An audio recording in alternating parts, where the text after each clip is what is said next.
Okay, so we can start our discussion. आज का topic है टाइप्स ऑफ ऑपरेटिंग सिस्टम.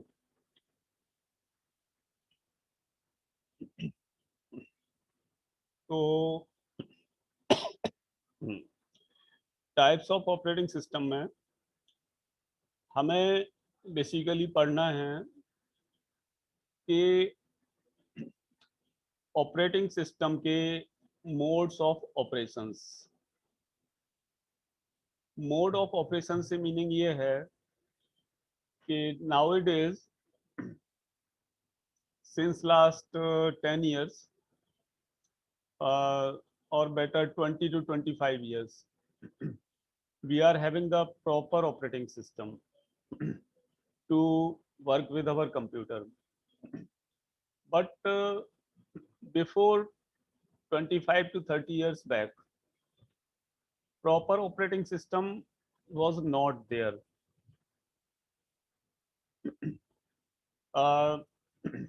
95 के पहले की बात अगर हम करें तो ऑपरेटिंग सिस्टम में मल्टीमीडिया सपोर्ट नहीं करता था. No animations, no special graphics, no multimedia, the audio songs, video songs etcetera we are not there. तो उस टाइम पर क्या था कि जो रिसेंट ऑपरेटिंग सिस्टम थे 95 के round, they were the disk operating system DOS from Microsoft. DOS operating system था माइक्रोसॉफ्ट से, and DOS was the single tasking operating system and single user operating system. Single tasking, single user से मतलब ये है कि DOS में हम एक से ज़्यादा वर्क एक साथ फिनिश या परफॉर्म नहीं कर पाते थे. जैसा कि विंडो और लाइनेक्स में है. विंडो और लाइनेक्स में क्या है कि we are having the facility to work with many programs at the same time. हम एक ही टाइम पर बहुत सारे प्रोग्राम्स को रन करा सकते हैं. जैसे हम देखते भी हैं विंडोज़ में सबसे ज़्यादा यूजर फ्रेंडली ऑपरेटिंग सिस्टम है. तो विंडोज़ में हम क्या करते हैं कि हम गाने भी सुन रहे होते हैं, गेम भी एक साथ खेल रहे होते हैं, या फिर गाने सुन रहे हैं, अपना प्रोग्रामिंग कर रहे हैं, साथ ही साथ कोई चीज़ इंस्टॉल भी हो रही है, कोई चीज़ डाउनलोड भी हो रही है. तो ये सब क्या है? मल्टी प्रोग्रामिंग, जो कि हमारे विंडोज़ और लाइनेक्स ऑपरेटिंग सिस्टम में प्रोवाइडेड है.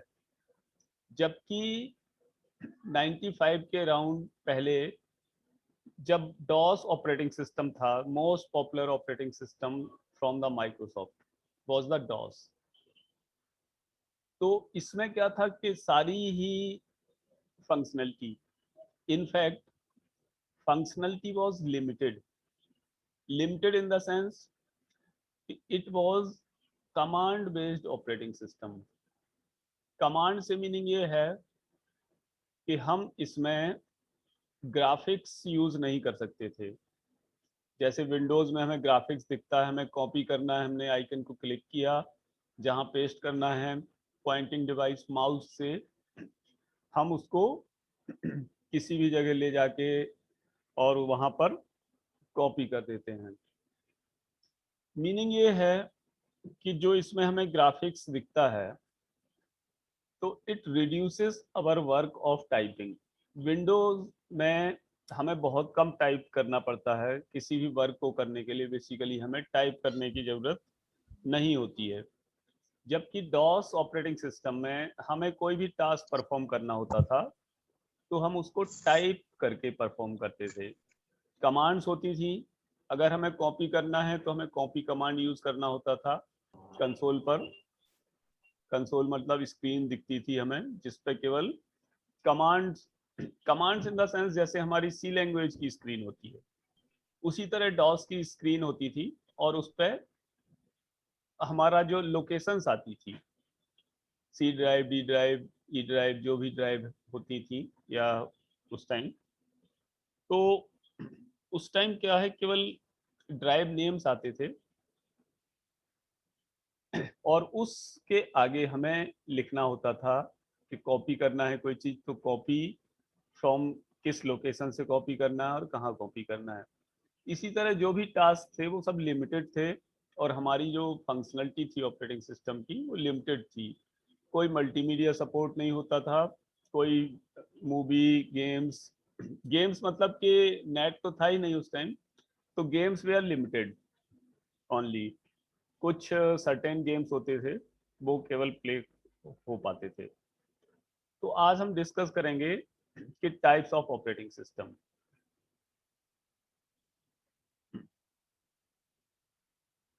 तो बेसिकली हमारा जो कंप्यूटर है, कंप्यूटर एक लार्ज मशीन है और कॉम्प्लिकेटेड मशीन है। तो बहुत पहले के टाइम में कंप्यूटर क्या है कि बहुत एक्सपेंसिव था। नोबडी कैन बाय इट, कोई इसको खरीद नहीं सकता था, कई लाख रुपए में आता था।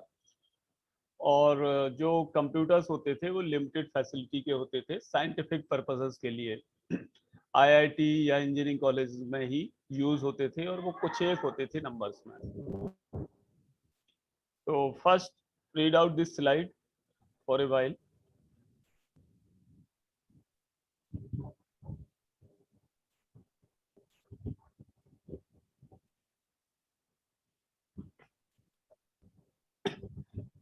डॉस के पहले के जो सिस्टम थे, वो जो सिस्टम थे वो इतने बड़े थे कि स्टार्टिंग में तो एक रूम के आकार का सिस्टम होता था, फिर रूम से छोटे आकार का हुआ, फिर धीरे धीरे रिड्यूस होते वो फ्रिज के साइज का हुआ, फिर वॉशिंग मशीन के साइज का हुआ, फिर एक टेबल पे पुट किया जाने लगा मॉनिटर और बॉक्स समथिंग। उसके बाद टेबल से वो लैपटॉप के फॉर्म में आ गया, लैपटॉप के फॉर्म से पाम टॉप में आ गया, पाम टॉप से laptop.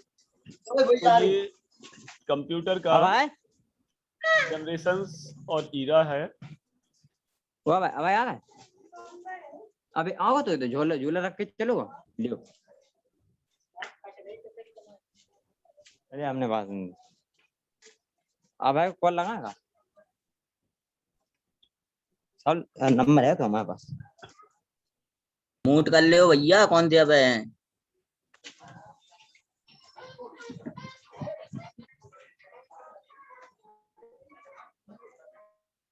Now we can talk about the modern operating system. So modern operating system can be classified into some groups, which are distinguished by the nature of interaction that takes place between the computer user and his or her program during its processing. These groups are described, जो कि हम discuss करेंगे। Modern operating system जो है वो उनके nature of interaction से हम क्लासिफाई कर सकते हैं। और नेचर ऑफ इंटरेक्शन मीन्स के how the user is interacted with the computer and with his programme.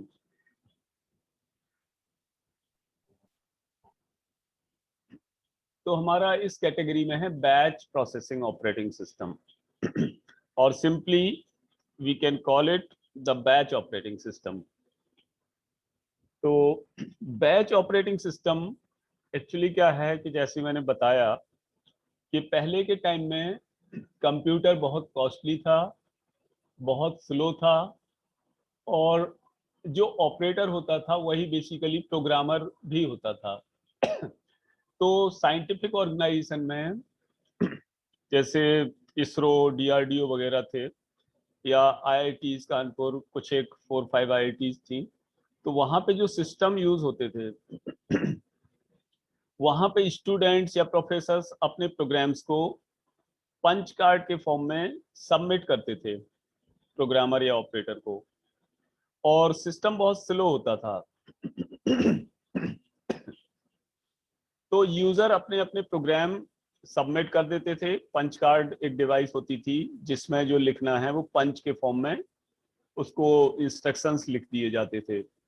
और बेसिकली उस टाइम कंप्यूटर्स का जो यूज होता था वो केवल प्रोग्राम रनिंग के लिए ही होता था, या फिर डॉस बेस्ड कमांड।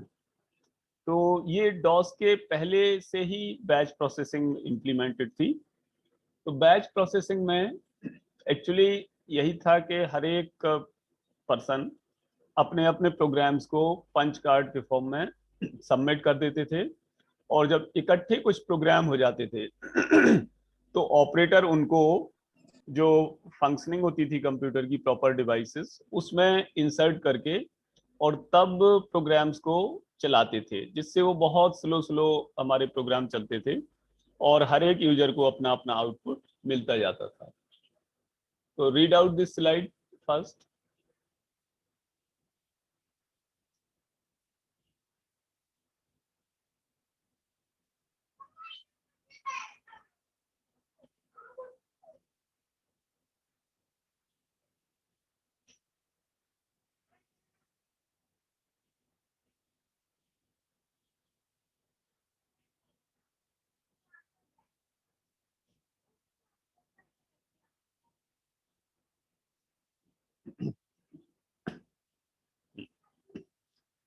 तो बैच प्रोसेसिंग ऑपरेटिंग सिस्टम में जो प्रोसीजर था वो यही था कि यूजर अपने अपने जॉब प्रोग्राम सबमिट कर देते थे, और यूजर का अपने प्रोग्राम से ड्यूरिंग द एग्जीक्यूशन कोई कंट्रोल नहीं होता था। और एक बार प्रोग्राम सबमिट हो गया तो जब तक एग्जीक्यूशन कंप्लीट नहीं हो जाएगा, it was taking a lot of time actually, the devices they are very slow. तो डिवाइस जो स्लो थी उस वजह से यूजर अपने अपने प्रोग्राम को पहले एक सेंट्रल प्लेस पे इकट्ठा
आवाज नहीं आ रही सर।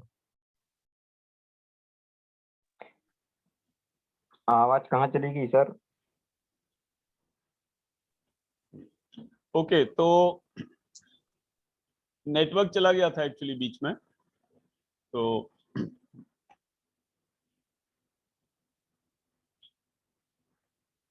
तो this was the batch processing operating system. और बैच प्रोसेसिंग ऑपरेटिंग सिस्टम को इम्प्लीमेंट करने के लिए जो सॉफ्टवेयर यूज होते थे उस टाइम, उनको बोलते थे मॉनिटर्स या रेजिडेंट मॉनिटर। तो इन सॉफ्टवेयर का काम ये होता था कि जो डिफरेंट प्रोग्राम्स आपस में बैच किए गए हैं, एक साथ रखे गए हैं, उनके सीक्वेंस को मेंटेन करना और प्रोग्राम के अंदर के सीक्वेंस को मेंटेन करना।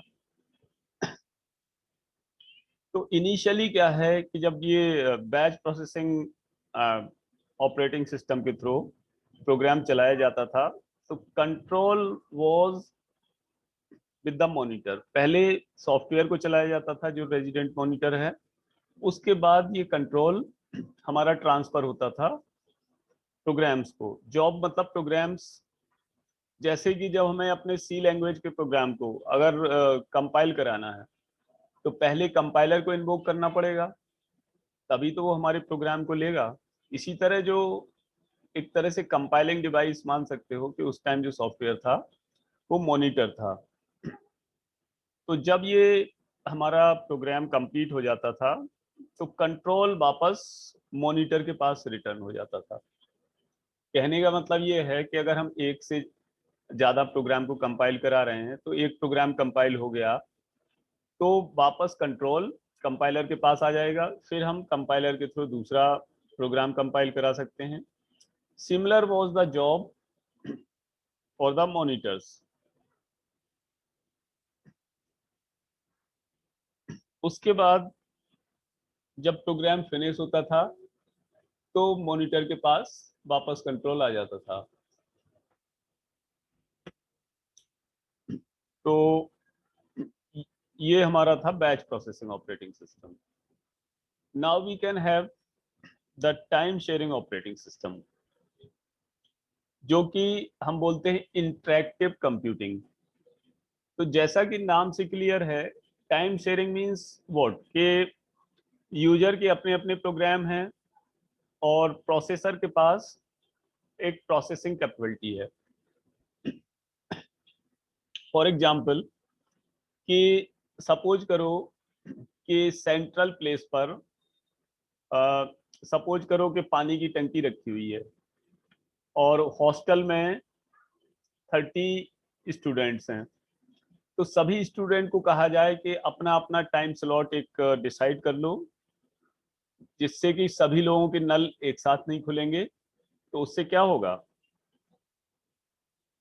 अगर ऐसी फैसिलिटी हम कर दें कि सारे हॉस्टलर्स एक साथ टंकी का नल ना खोल के, अगर कॉमन टंकी हम मान के चलते हैं कि एक टंकी से 10 स्टूडेंट कनेक्ट हैं और 10 स्टूडेंट एक साथ अगर टंकी से पानी खोलेंगे, तो प्रेशर कम आएगा या बाथरूम की अवेलेबिलिटी कम है। तो टाइम शेयरिंग ऑपरेटिंग सिस्टम का कंसेप्ट यही है कि हर एक यूजर को अपना अपना एक टाइम स्लॉट दे दिया गया या डिवाइड कर दिया गया कि इस 10 मिनट में यूजर 1 अपने प्रोग्राम चलाएगा, दूसरे 10 मिनट में दूसरा यूजर, तीसरे 10 मिनट में तीसरा यूजर। और ये दे क्या दिया गया, it was the facility with the operating system. मतलब ये है कि इसको ऐसे मानो कि हर 10 मिनट बाद, सपोज किया हमने कि 10-10 मिनट अगर ऑपरेटिंग सिस्टम डिवाइड कर रहा है एक एक यूजर को, तो हर 10 मिनट बाद एक यूजर को ऑपरेटिंग सिस्टम हैंडल करेगा और बाकी यूजर को अपने आप ऑफ कर देगा। मतलब कि यूजर के पास प्रोसेसिंग कैपेबिलिटी नहीं रहेगी प्रोसेसर की। और इस तरह की फैसिलिटी वाले जो ऑपरेटिंग सिस्टम है वो है टाइम शेयरिंग ऑपरेटिंग सिस्टम। तो 1 मिनट इस स्लाइड को पढ़ लो।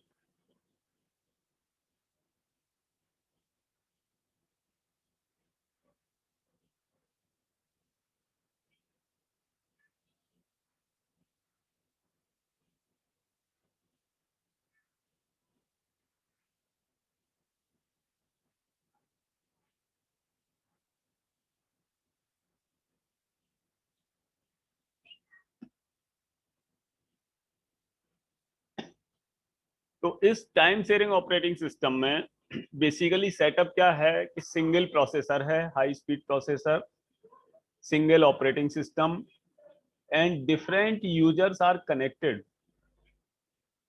With its own keyboard and on terminal. तो इनफैक्ट हर एक यूजर को बहुत टाइम क्वांटा दिया जाता है। फॉर एग्जाम्पल हर एक यूजर को दे दिया गया 20 सेकंड या 30 सेकंड, जिससे क्या होगा कि ऑपरेटिंग सिस्टम अपने आप 20-30 सेकंड या 10 सेकंड जो भी टाइम हर एक यूजर को दिया गया है, उस टाइम बाद ऑपरेटिंग सिस्टम हर एक यूजर को प्रोसेसर के साथ स्विच करता रहेगा। तो प्रोसेसिंग कैपेबिलिटी एक यूजर को एट ए टाइम मिल जाएगी। उससे बेनिफिट ये होगा कि रिसोर्सेज कम लगेंगे, यूजर केवल अपने टर्मिनल और मॉनिटर के साथ और माउस के साथ कनेक्ट होंगे, और एक सेंट्रल प्लेस पर हमारा कंप्यूटर होगा, उसमें ऑपरेटिंग सिस्टम रन कर रहा होगा, और वो सारा सेटअप होगा जो सेंट्रल प्लेस पर कंप्यूटर है।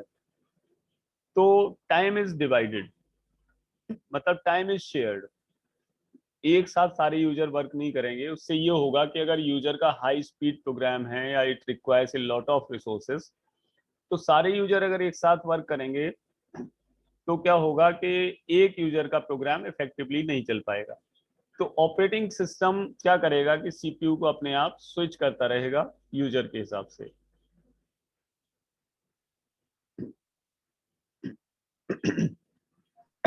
अब इसमें क्या है कि हर एक यूजर को जरूरी नहीं कि अपनी सेट ऑफ डिवाइसेस हो उसके पास,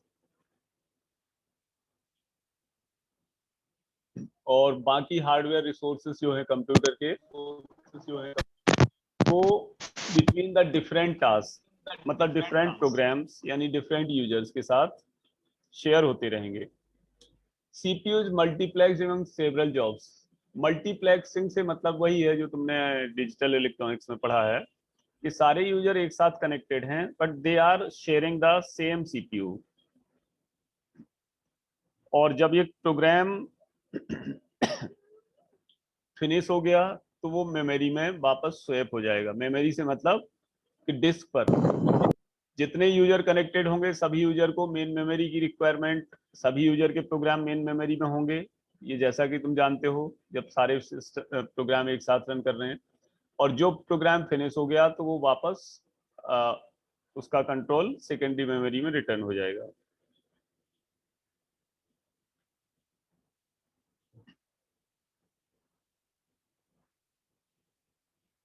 लास्ट इसमें पैराग्राफ पढ़ो। Communication between the user and the system to access data and code is provided. When the OS finishes its execution of one command, it seeks the next control statement from the user's keyboard.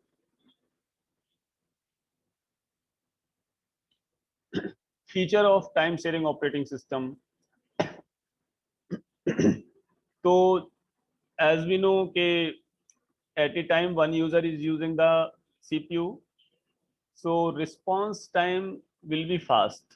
उस time duration के लिए user के program को जो resources चाहिए, जो CPU power चाहिए, वो एक साथ मिल जाएगी। Context switches are performed rapidly. Context switches से मतलब ये है कि सीपीयू बेसिकली एक यूजर के प्रोग्राम को कंसीडर कर रहा है, फिर जब दूसरे यूजर को स्विच करेगा CPU bye the operating system, तो उस यूजर का सारा काम, जरूरी तो है नहीं कि उस टाइम में यूजर का प्रोग्राम पूरा रन हो जाए, तो वो सारा काम समेट के सेव करेगा और दूसरे यूजर के पास जाएगा। फिर दूसरे यूजर का अगर उस ड्यूरेशन में वर्क कंप्लीट हो गया तो ठीक है, नहीं तो उसका सेव करेगा, वर्क डन, तीसरे यूजर के पास जाएगा। तो ये जो इस तरह का सीपीयू की स्विचिंग है from one program to another program और one user to another user, this is called as the context switching basically. तो ये जो एनवायरनमेंट है ये हमारा मल्टीटास्किंग एनवायरनमेंट है कि operating system is supporting multitasking यानी मल्टी प्रोग्रामिंग।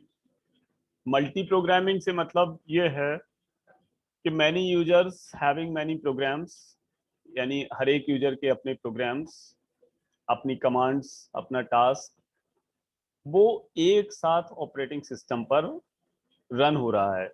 मतलब कि उन सभी यूजर्स के प्रोग्राम्स मेन मेमोरी में एक साथ स्टोर हैं, and CPU switches between the programmes from main memory. एक यूजर का प्रोग्राम कंसीडर किया, उसको जितना प्रोसेस हो गया ठीक है, नहीं प्रोसेस हुआ तो उसको सीपीयू ने क्या किया, सेव कर दिया, सीपीयू ने सेव कर दिया और नेक्स्ट यूजर पर चला गया।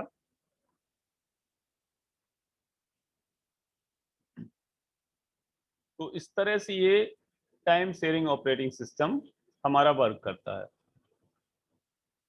तीसरा है multi programmed and multitasking operating system.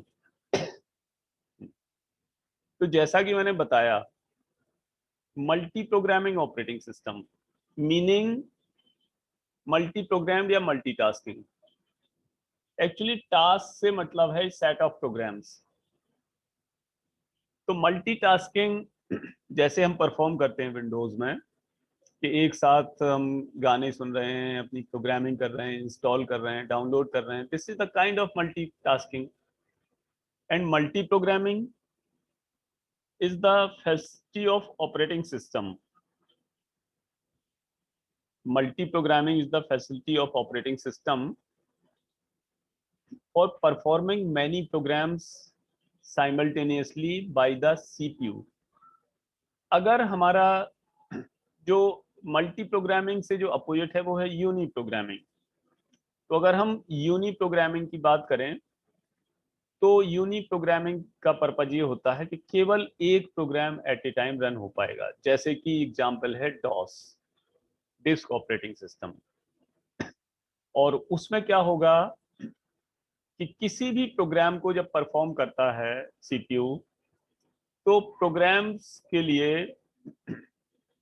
Input output instructions run होते हैं और ऑपरेटिंग सिस्टम के इंस्ट्रक्शंस रन होते हैं। मतलब कि जब इनपुट आउटपुट प्रोसेसिंग हो रहा होता है तो उस बीच सीपीयू की इंटरेक्शन की नीड नहीं होती है। When the input output is performing, CPU is not needed. तो जब एक प्रोग्राम के लिए इनपुट आउटपुट ऑपरेशंस परफॉर्म हो रहे होते हैं तो उस टाइम सीपीयू फ्री होता है, और जब सीपीयू फ्री होता है तो वो दूसरे प्रोग्राम को हैंडल करता है उस टाइम। और जब पहले प्रोग्राम का इनपुट आउटपुट टास्क कंप्लीट हो गया तो सीपीयू जब फ्री होगा तो पहले प्रोग्राम को हैंडल कर लेगा। अब ये जो टाइम होता है ये इतना कम होता है, यानी मिली सेकेंड के ऑर्डर का होता है, तो यूजर को पता नहीं चलता है कि सीपीयू एक प्रोग्राम से दूसरे प्रोग्राम में कब स्विच हो गया।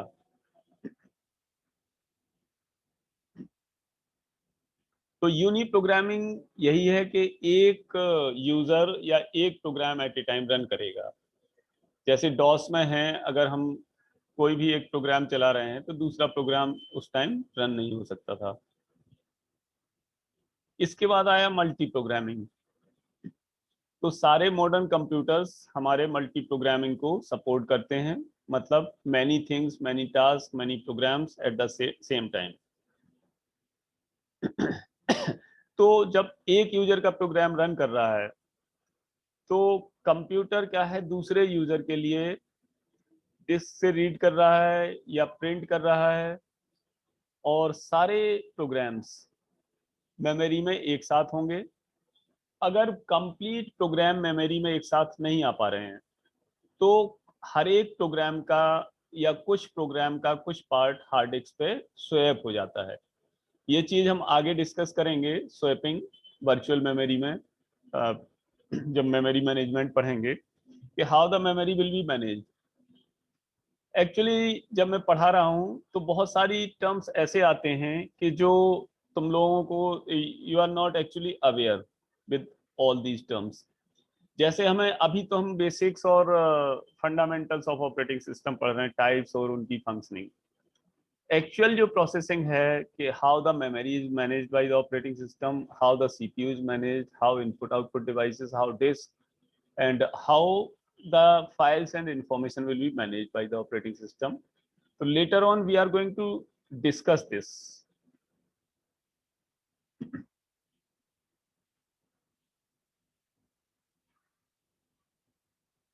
तो मल्टी प्रोग्रामिंग का कंसेप्ट सिंपल है समझने के लिए, but it is little bit difficult for the operating system to implement.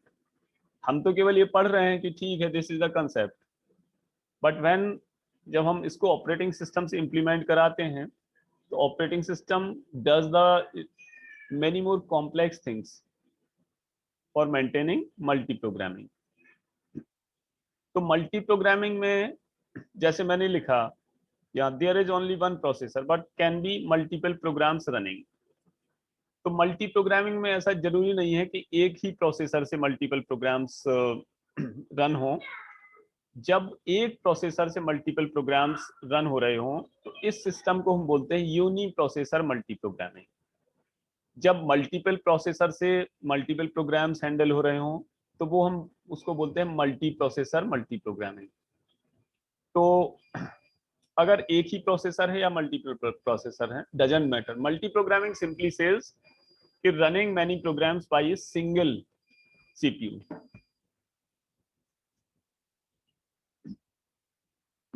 तो इसमें क्या होगा कि एट ए टाइम एक प्रोग्राम एग्जीक्यूशन पे रहेगा, क्योंकि सीपीयू एक single CPU can execute only a single program, लेकिन वो एक प्रोग्राम से दूसरे प्रोग्राम में स्विचिंग इतनी फास्ट करता है कि यूजर को लगता है कि सभी प्रोग्राम एक साथ चल रहे हैं। जैसे कभी तुम लोगों ने देखा होगा कि जब हम 2-3 फाइल एक साथ कॉपी पे लगाते हैं तो हर एक फाइल कॉपी में बढ़ रही होती है, लेकिन ऐसा नहीं कि डेटा सीपीयू सभी को कंटिन्यूसली दे रहा है। सीपीयू की स्विचिंग इतनी फास्ट है कि कुछ मिली सेकेंड के लिए एक फाइल को हैंडल करता है तो कुछ मिली सेकेंड के लिए दूसरी को, जिससे यूजर को ये फील होता है कि हमारा प्रोग्राम सभी प्रोग्राम एक साथ चल रहे हैं लेकिन स्लो चल रहे हैं। लेकिन इनफैक्ट सीपीयू की जो प्रोसेसिंग पावर है वो इतनी फास्ट है, वो नैनो सेकेंड के ऑर्डर का है। यानी एक इंस्ट्रक्शंस को एग्जीक्यूट करने के लिए सीपीयू को लगभग 1 नैनो सेकेंड की रिक्वायरमेंट होती है।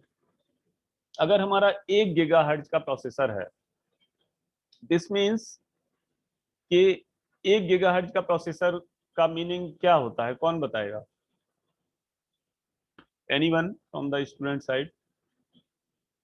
अगर किसी प्रोसेसर पे लिखा हुआ है 1 गीगाहर्ट्ज, दैट मीन्स कि वो 1 सेकेंड में 10 raised to the power 9